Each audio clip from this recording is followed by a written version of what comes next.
घंटा चलती है तो फिर ये यूनिट कंज्यूम करेगी दोस्तों, यानी कि 0.5 किलोवाट आवर। इसका मतलब है कि अगर 1000 वाट की इस्त्री आधा घंटा चले तो सिर्फ आधा यूनिट जो है वो कंज्यूम। बिस्मिल्लाहिर्रहमानिर्रहीम, अस्सलाम वालेकुम। मैं हूं आपका host Hasan and you are watching Hasan Jaan mixes YouTube channel. दोस्तों, आज की वीडियो बहुत ही इम्पोर्टेंट और अहम होने वाली है। उसकी वजह आप लोगों से के साथ शेयर करते हैं। इसकी वजह यह है कि आजकल हालात इतने नाजुक हो चुके हैं कि बिजली के बिल जो हैं वो बहुत ही ज़्यादा जो है वो आ रहे हैं। हर बंदे को, हर इंसान को, हर पाकिस्तानी जो है इस वक्त परेशान है बिलों की वजह से। आज आप लोगों के साथ एक ऐसी वीडियो शेयर करेंगे, जैसे कि आप लोग जानते हैं कि पीक जो टाइम है 6 से 10 बजे के दरमियान है, रात को और सुबह को, ठीक है जी। लेकिन इसके अलावा हम आप लोगों के लिए एक इंफॉर्मेटिव वीडियो लेकर आए हैं, जिसमें हम आप लोगों को ये सिखाने की कोशिश करेंगे कि घर में मौजूद जो बिजली की इस्तेमाल वाली चीज़ें हैं, अशिया हैं, ठीक है, आलात हैं, वो कितनी बिजली जो है वो लेते हैं, कितने यूनिट्स वो गिराते हैं, ठीक है, कितना उनको इस्तेमाल करें और को क्या हिसाब किताब है, कितना उनको इस्तेमाल करना चाहिए। तो आज की video very important for every Pakistani. तो स्टार्ट करते हैं आज का कंटेंट। इंशाल्लाह उम्मीद है आप लोगों को वीडियो पसंद आएगी और आप लोग इसको इस्तेमाल करके, वीडियो से इंफॉर्मेशन लेके अपने बिल को जो है वो कंट्रोल कर सकते हैं। तो आ जाइए, हसन जान मिक्सेस के प्लेटफॉर्म पर शुरू करते हैं। बिजली के यूनिट कंज्यूम करती हैं, कितने यूनिट बिजली इस्तेमाल करती हैं। दोस्तों, अगर आप रात के वक्त अपने घर से बाहर गली में निकलें तो आपने देखा होगा कि घरों के बाहर जो एनर्जी मीटर लगे होते हैं वो दो तरह के होते हैं। एक होते हैं जो डिस्क टाइप एनर्जी मीटर होते हैं, जिनके अंदर एक डिस्क घूम रही होती है, और एक होते हैं जो कि डिजिटल एनर्जी मीटर होते हैं, जिनके अंदर आपने देखा होगा कि एक रेड कलर की छोटी सी लाइट जो है वो बार बार ब्लिंक कर रही होती है। तो जितना घर के अंदर लोड ज्यादा कनेक्टेड होता है, ज्यादा चीजें ऑन होती हैं, उतनी वो लाइट तेजी से जो है वो ब्लिंक करती है, ऑन ऑफ होती है। और जितना किसी ने कम चीजें ऑन की होती हैं उतना वो आहिस्ता जो है वो ब्लिंक करती है। तो दोस्तों, ये जो रेड लाइट है, ये जब 3200 बार यानी कि 3200 टाइम्स ब्लिंक करती है, ऑन ऑफ होती है, तो फिर जाके बिजली का एक यूनिट कंप्लीट होता है। कुछ डिजिटल एनर्जी मीटर में ये 1000 भी होती है इसकी वैल्यू, लेकिन ज्यादातर मीटर्स में 3200 दफा ब्लिंक करने पर एक यूनिट कंप्लीट होता है। और ये जो चीज है ये हर एनर्जी मीटर के ऊपर, इस लाइट के नीचे ये ऊपर लिखी भी होती है। और इसी तरह जो डिस्क वाले एनालॉग एनर्जी मीटर होते हैं, उनके अंदर जो डिस्क है वो 600 दफा घूमती है, 600 चक्कर कंप्लीट करती है, तो फिर जाके एक यूनिट बिजली का पूरा होता है। तो चलिए दोस्तों, अब मैं आपको बारी बारी इन सारी चीजों के जो है वो यूनिट्स कैलकुलेट करके बताता हूं कि ये चीजें कितने कितने यूनिट बिजली इस्तेमाल करती हैं। बस एक मिनट रुक जाएं, वीडियो को आगे मत कीजिएगा, पहले यूनिट का फार्मूला सुनते जाएं कि इन सारी चीजों के जो हम यूनिट निकालेंगे, एक यूनिट का फार्मूला क्या होता है। तो दोस्तों, जो इलेक्ट्रिकल के अंदर यूनिट होता है उसका फार्मूला होता है किलो वाट आवर। एच से बनता है आवर्स, यानी कि घंटे, यानी कि वो चीज कितनी देर चलती है। दूसरे नंबर पे उसके वाटेज, यानी कि वो चीज कितने वाट की है, और के का मतलब होता है दोस्तों किलो, यानी कि जिस भी चीज के आपने यूनिट निकालने हैं, किलोवाट आवर निकालने हैं, आपको एक तो उसकी वाटेज पता होनी चाहिए कि वो कितने वाट की है, और उसको आपने किलोवाट में कन्वर्ट करके जितनी देर वो चीज चलती है उतने घंटों से मल्टीप्लाई कर देना है, तो वो उस चीज के यूनिट निकल आएंगे। तो हम कह सकते हैं कि एक जो किलोवाट आवर होता है दोस्तों, वो एक यूनिट के बराबर होता है। तो चलिए दोस्तों, सबसे पहले बात कर लेते हैं इस्त्री यानी कि इलेक्ट्रिक आयरन के बारे में। तो इसके हमने यूनिट्स निकालने हैं, यानी कि किलोवाट आवर निकालने हैं। तो उसके लिए हमें पहले ये पता होना चाहिए कि इस्त्री कितने वाट की होती है। तो दोस्तों, इस्त्री होती है 1000 वाट की। अब ये हमें कैसे पता चलेगा, इसके लिए मैंने पहले एक वीडियो बनाई थी जिसमें मैंने आपको घर के अंदर जितनी भी इलेक्ट्रिकल अप्लायंसेस हैं उनकी वाटेज कैलकुलेट करके बताई थी। तो मैं उसी वीडियो को रेफरेंस लेके उसकी जो वैल्यूज हैं उनको यहाँ पर यूज करूंगा। आपने वो वीडियो नहीं देखी तो आप देख सकते हैं। तो दोस्तों, इस्त्री जो है वो 1000 वाट की है और हमने निकालने हैं इस्त्री के किलोवाट आवर यानी कि यूनिट्स। तो सबसे पहला काम दोस्तों हमने ये करना है कि इस 1000 वाट को हमने किलोवाट के अंदर कन्वर्ट कर लेना है। और वाट को किलोवाट में कन्वर्ट करने का तरीका दोस्तों ये है कि आप उस चीज को 1000, यानी किलो का मतलब 1000 है, उससे आपने तकसीम कर देना है। तो 1000 से जब तकसीम होगा तो ये आएगा 1 किलोवाट, यानी कि इस्त्री की जो पावर है वो 1 किलोवाट है। तो अब ये 1 किलोवाट की इस्त्री, अब दोस्तों फर्ज कर लें कि दिन में कितने घंटे चलती है। अब आवर का मतलब ये होता है दोस्तों घंटे, हम एक दिन का जो है वो पहले हिसाब लगा रहे हैं। तो मैं कहता हूं कि इस्त्री अगर 0.5 आवर यानी कि सिर्फ आधा घंटा चलती है तो फिर ये यूनिट कंज्यूम करेगी दोस्तों, यानी कि 0.5 किलोवाट आवर। इसका मतलब है कि अगर 1000 वाट की इस्त्री आधा घंटा चले तो सिर्फ आधा यूनिट जो है वो कंज्यूम करेगी, और इसी तरह से अगर 1 घंटा चलती है तो फिर 1 यूनिट कंज्यूम करेगी। तो अब अगर दोस्तों हमने इस्त्री के पूरे महीने के यूनिट्स निकालने हो तो उसका तरीका ये है कि आपको ये पता होना चाहिए कि इस्त्री, अब जाहिर सी बात है कि पूरा महीना तो रोज आधा घंटे के लिए ऑन नहीं करते लोग, तो जब आधा घंटा चलती है तो 0.5 यूनिट लेती है, और मैं कहता हूं कि महीने में 7 दफा जो है वो ऑन होगी, तो इसको हम 7 से मल्टीप्लाई कर देंगे, तो ये आंसर आएगा दोस्तों आपके पास 3.5। तो इसका मतलब दोस्तों ये है कि अगर आप इस्त्री को डेली आधा घंटा चलाएं और महीने में 7 दिन इस्तेमाल करें तो आपकी इस्त्री तकरीबन 3.5 यूनिट बिजली इस्तेमाल करेगी। अब उसके बाद आ जाए दोस्तों रेफ्रिजरेटर यानी कि फ्रिज के ऊपर। तो फ्रिज की सबसे पहले मैंने आपको बताया कि पावर पता होनी चाहिए, और फ्रिज की जो पावर होती है दोस्तों वो उसकी रेटिंग के हिसाब से होती है, लेकिन मैं एक एवरेज ले लेता हूं।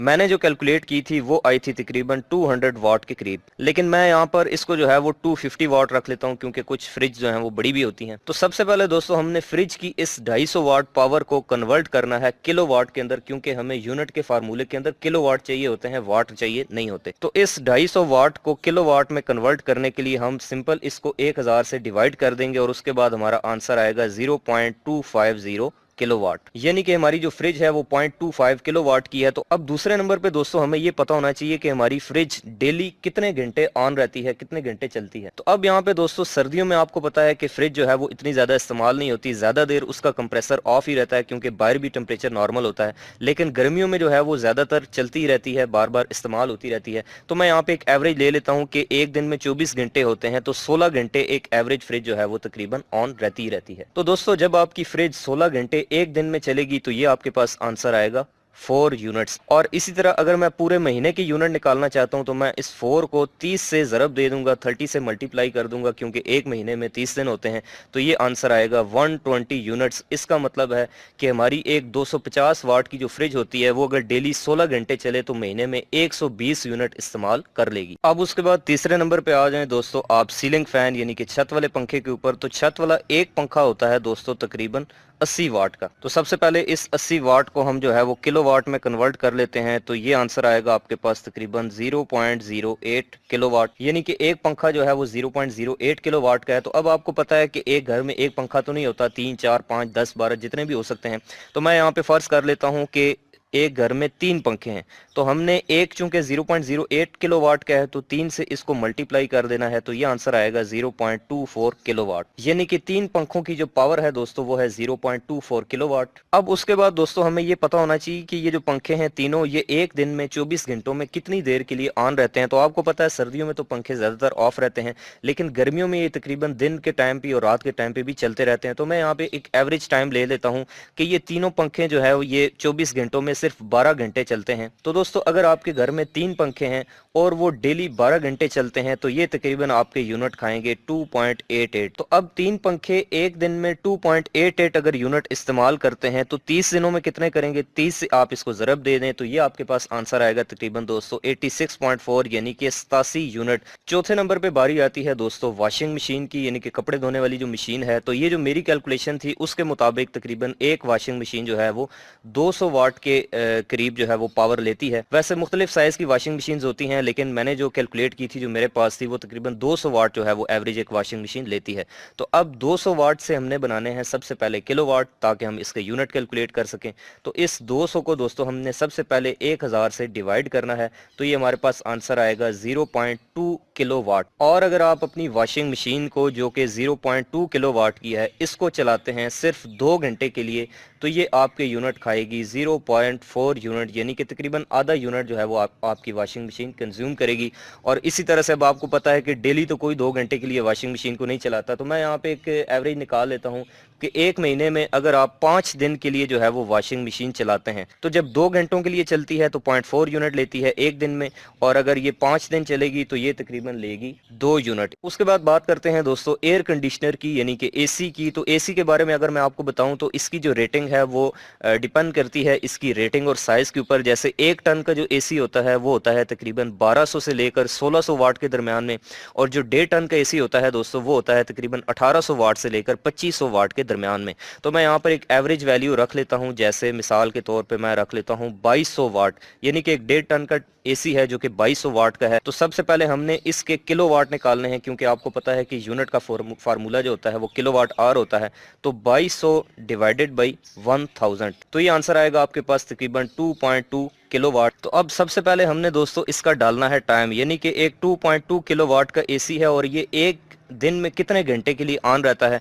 तो मैं यहाँ पे एक एवरेज जो है वो टाइम ले लेता हूँ, जैसे कि 6 घंटे के लिए आपका 1.5 टन का एसी जो है वो ऑन रहता है। अब ये 6 घंटे के लिए चलेगा तो जरूरी नहीं है कि पूरे 6 घंटे ही इसका कंप्रेसर और सारा सर्किट चलता रहेगा, क्योंकि आपको पता है कि जितना आपने टेम्परेचर सेट किया होता है उतने टेम्परेचर के ऊपर जाकर आपका एसी ट्रिप कर जाता है। और इसीलिए कहते हैं कि आप टेम्परेचर 26 डिग्री पे मेंटेन करें या 24 पे करें, क्योंकि एसी जो है वो 26 को आसानी से जो है वो मेंटेन कर लेता है। अगर आप उसको 16 पे या 17 पे रखते हैं तो फिर वो मेंटेन मुश्किल से करता है। तो अगर आपका 6 घंटे के लिए एसी चलता रहेगा तो ये तकरीबन आपके यूनिट कंज्यूम करेगा 13.2 यूनिट्स, यानी कि एक दिन में अगर आप एसी को 6 घंटे के लिए चलाते हैं तो तकरीबन 13 यूनिट बिजली वो इस्तेमाल करेगा। और इसी तरह अगर आप पूरे 30 दिन का निकालना चाहते हैं, पूरे महीने के निकालना चाहते हैं, तो फिर आप सिंपल उसको 30 से मल्टीप्लाई कर दें, तो ये आपके पास आंसर आएगा तकरीबन 396 यूनिट, यानी कि 400 यूनिट आपका एसी जो है वो सिर्फ एक महीने में इस्तेमाल कर लेगा। और इसी हिसाब से अगर आपके पास एक एसी है तो उसके इतने हैं, अगर आपके पास 2 हैं तो आप इस सारी रीडिंग को 2 से ज़रब दे दें, 3 है तो 3 से मल्टीप्लाई कर दें। तो इसका सादा साल ये है कि आप कोशिश करें कि इन्वर्टर एसी जो है वो, जो इन्वर्टर टेक्नोलॉजी है उसके ऊपर आप मूव कर जाएं, उसमें जो आपकी कंजम्पशन है वो इससे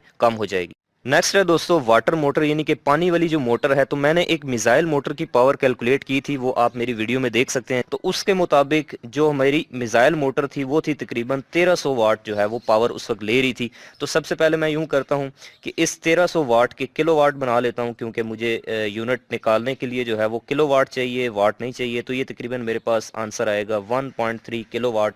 तो ये मेरी जो मोटर है 1.3 किलोवाट की, ये मैं चलाता हूँ। फ़र्ज़ कर लें कोई भी आप इसमें नंबर डाल सकते हैं। मैं कहता हूँ कि मैं डेली जो है वो इसको 20 मिनट के लिए ऑन करता हूँ। तो अब मुझे घंटे चाहिए, क्योंकि आपको पता है कि किलोवाट आवर में आवर डालना होता है, मिनट नहीं डालने होते।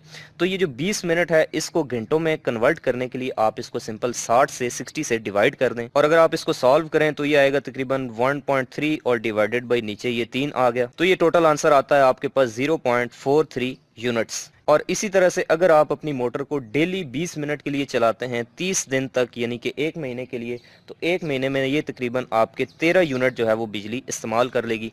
सबसे आखिर में बात करते हैं दोस्तों माइक्रोवेव ओवन की। तो बिल्कुल दोस्तों, माइक्रोवेव ओवन की जो पावर है वो भी डिपेंड करती है इसके मॉडल के ऊपर और इसके साइज के और रेटिंग के ऊपर। तो इनकी जो रेटिंग होती है वो तकरीबन 850 वाट से लेकर 1800 वाट के बीच में होती है। तो मैं यहाँ पे तकरीबन 1200 वाट रख लेता हूँ माइक्रोवेव ओवन की पावर, बल्कि छोड़े 1500 रख लेते हैं, एक बड़ा माइक्रोवेव कर लेते हैं। तो 1500 वाट का एक माइक्रोवेव ओवन है।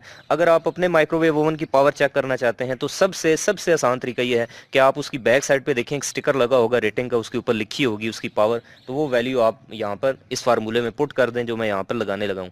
तो एक यूनिट निकालने का दोस्तों फार्मूला मैंने आपको बताया होता है किलोवाट आवर। तो सबसे पहले आपने इस 1500 वाट को तकसीम करना है 1000 से, ताकि आपके पास किलोवाट आ जाए। तो ये आएगा आपके पास 1.5 किलोवाट। अब आप फर्ज कर लें कि अपने माइक्रोवेव ओवन को डेली चलाते हैं सिर्फ 10 मिनट के लिए, सिर्फ 10 मिनट के लिए आप इसको ऑन करते हैं। तो 10 चूंकि मिनट हैं और हमें चाहिए आवर यानी कि घंटे, तो आप इसको 60 से तकसीम कर दें, 60 से डिवाइड कर दें। तो ये 1.5 10 से मल्टीप्लाई होकर 150 आ जाएगा और नीचे है 60। तो ये टोटल आंसर आएगा आपके पास 0.25 यूनिट्स। इसका मतलब है कि अगर आपका माइक्रोवेव ओवन सिर्फ 10 मिनट चलता है तो तकरीबन 1.25 यूनिट जिसको हम कहते हैं। और अगर आप अपने माइक्रोवेव ओवन को पूरे महीने में 30 दिन के लिए नहीं बल्कि डेली 10-10 मिनट 25 दिन के लिए भी ऑन करते हैं तो ये तकरीबन 6.25 यानी कि 6.25 यूनिट आपका जो माइक्रोवेव ओवन है वो इस्तेमाल कर लेगा। तो दोस्तों, आपके घर के बाहर जो एनर्जी मीटर लगा होता है उसका काम ये होता है कि जितनी भी आपने पूरे महीने में जितनी सारी चीज़ों ने यूनिट इस्तेमाल किए हैं उन सबको वो जमा करके कैलकुलेट करके रखता है और उसकी रीडिंग आपके यहाँ पर बिजली के बिल के ऊपर आ जाती है। तो वो जितना भी सप्लाई कंपनी का टैरिफ होता है उस हिसाब से जितने भी आपने यूनिट इस्तेमाल किए होते हैं उससे मल्टीप्लाई करके जो है वो आपको बिल भेजा जाता है। और फिर उस बिल के ऊपर गवर्नमेंट चार्जेस और सप्लाई कंपनी के चार्जेस वो दोनों कैलकुलेट करके आपका बिजली का बिल आपके घर में पहुंचा दिया जाता है। तो इस बिल की पूरी कैलकुलेशन को अगर आप समझना चाहते हैं कि इनमें कौन कौन से टैक्स होते हैं और कैसे कैलकुलेट किए जाते हैं, फ्यूल प्राइस एडजस्टमेंट क्या चीज़ है, इलेक्ट्रिसिटी ड्यूटी क्या चीज़ है, जनरल सेल टैक्स कैसे कैलकुलेट किया जाता है, तो उसके लिए आप मेरी ये वाली वीडियो देख सकते हैं। आपको डिस्क्रिप्शन में लिंक मिल जाएगा, आप मेरा चैनल विजिट करके भी ये सारी वीडियोस देख सकते हैं। तो मुझे उम्मीद है आपको वीडियो पसंद आई होगी। अगर आपको वीडियो अच्छी लगी है, कुछ समझ आया है, तो आप इसको लाइक करें और अपने दूसरे दोस्तों के साथ भी शेयर करें। अगर आपका कोई सवाल है तो आप कमेंट करके मुझसे पूछ सकते हैं। इलेक्ट्रिकल से रिलेटेड आइंदा भी इस तरह की इंटरेस्टिंग वीडियोस देखना चाहते हैं तो आप मेरे इस यूट्यूब चैनल एजे इलेक्ट्रिक को सब्सक्राइब करके बेल आइकन प्रेस कर दें। मिलते हैं नेक्स्ट वीडियो में, तब तक के लिए अपना बहुत सा ख्याल रखिएगा। खुद अच्छा जी, आप लोगों ने देखी ये वीडियो, उम्मीद करता हूँ आप लोगों को बड़ी पसंद आई होगी। उम्मीद करता हूँ कि बड़ी इंफॉर्मेटिव रही होगी आप लोगों के लिए। तो मैं आप लोगों का भी शुक्रगुजार हूँ। इस वीडियो को ज़्यादा से ज़्यादा देखिए, शेयर कीजिए लोगों के साथ, ठीक है। गरीब जो लोग हैं उन लोगों के साथ, ठीक है, हम जैसे लोगों के साथ तकरीबन हर बंदे को जो है वो शेयर करें। उसकी वजह यह है कि हो सकता है कि आप लोगों के एक शेयर बटन से किसी के घर का जो है वो बिल जो है वो कम आए, ठीक है, और लोग उसके जो है वो चेहरे पे मुस्कुराहट आए। तो उम्मीद करता हूँ आप लोगों को वीडियो पसंद आई होगी। इस तरह की नई नई वीडियोस देखने के लिए ये 3 से 4 साल पुरानी वीडियो है जो आप लोगों के सामने अभी मैंने शेयर की है, ये मौका मुनासबत देखकर। तो वीडियो अच्छी लगे तो सब्सक्राइब, लाइक और शेयर ज़रूर कर दें। मिलते हैं नेक्स्ट वीडियो में। इजाज़त दीजिए हसन जान को। अस्सलाम वालेकुम।